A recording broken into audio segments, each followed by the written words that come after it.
Police state. Ask one of them why they're here. What's up, nigga? Police state. Police state, man. Police state. 4th of July. Here's our video. M16s.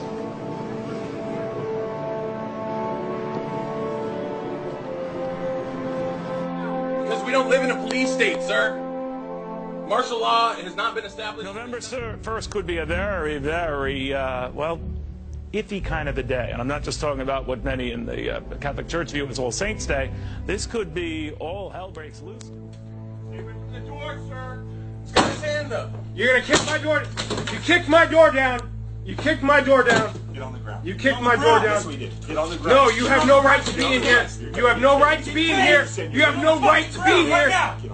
You have no right to be in here. Do not touch her. You are assaulting her.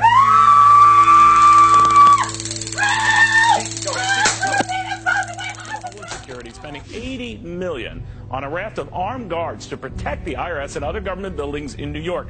Not from terrorist threats, mind you, but from American citizens, because on November 1st, the food stamp program is set to start decreasing the amount that is allocated to food stamp recipients. Not all, but a good many, and they're worried that violence... Yeah, I didn't open up the door. I went open up... Now they're barging in my door for one reason! Down, grab it down, grab it down, grab it down! Down, down, down, to your hands! Hands, come to me, come to me, come to me! Don't move! Don't move! Please, don't move!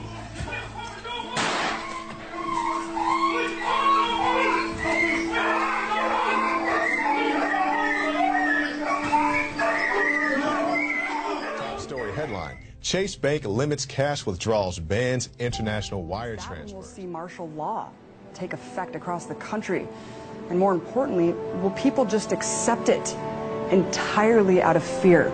It was never meant that we would have this gigantic police force from the federal government. I mean, we had martial law up there, FBI and all these agents coming in and closing things down, going into people's houses. The police state is staring us in the eye, and it's getting more and more imposed upon us and more imposed on society every day.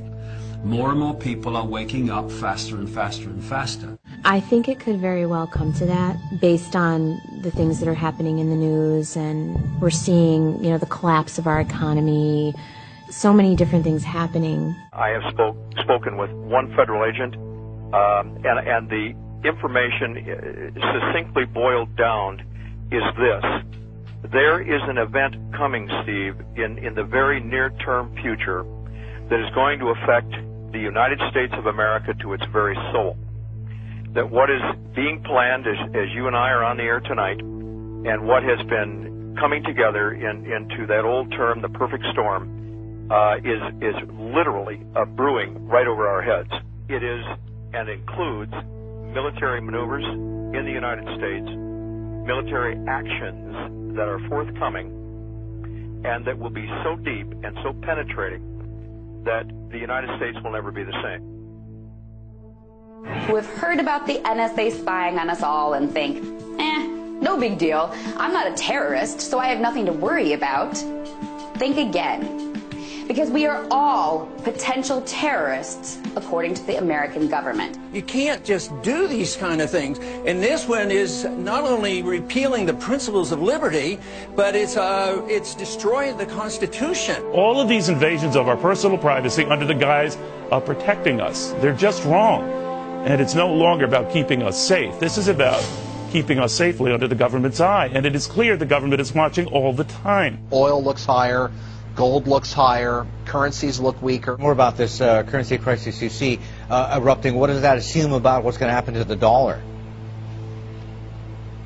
Well, it assumes that the dollar will utterly get destroyed and become virtually worthless. I don't know how that inevitably resolves itself. It may resolve itself in some type of a global currency crisis. And then if the global currency crisis unfolds, then inevitably you get I guess an alignment under a global world government, a new global currency, and a new world order. Growing debate in Washington following reports that some U.S. senators are now considering an immigration bill that would force all U.S. workers to carry around biometric ID cards. Well, it is an idea that is now raising some serious concerns among privacy advocates. Through the advancing market of biometrics, technology that uses physiological and behavioral recognition to identify people. A system touted as a national security necessity is being used to build a database where the biometric identity of millions of Americans will be gathered and stored. We really need to attack this in a comprehensive kind of way, not some knee-jerk reaction like sticking something in someone's finger to verify who they are and whether or not they can be employed in this country. The U.S. Department of Homeland Security has been buying up massive amounts of ammunition. Americans are wondering why. Do you think this is a sign that they're preparing for some sort of mass civil unrest? If you look at what the Department of Homeland Security has been purchasing over the last year, it comes out to like 1.6 billion rounds of ammunition, more than 7,000 fully automatic assault weapons, 2,700 MRAP type vehicles, and now drones. Those are instruments of war. Department of Homeland Security's, who are they going to fight a war? Nearly 50 million Americans on food stamps that are forced to be on food stamps because of a miserable economy that big government is strangling, then you have a situation where it's obvious what government can give to you, government can take away. And we have a crisis within our country right now when you have the 50 million people, nearly the entire West Coast, three states on the West Coast of the United States, on food stamps. That's the real outrage, and that's the real crisis. To say nothing of about 100 million Americans who get some sort of food USDA orders states to withhold electronic food stamps.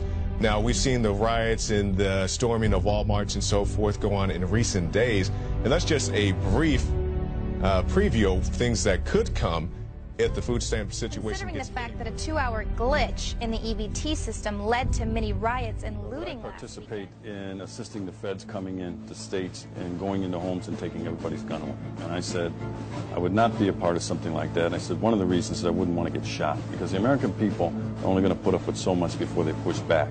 And I said, if the feds tried to do that, disarm this country, I said you would see an uprising and maybe a version of the Second American Revolution.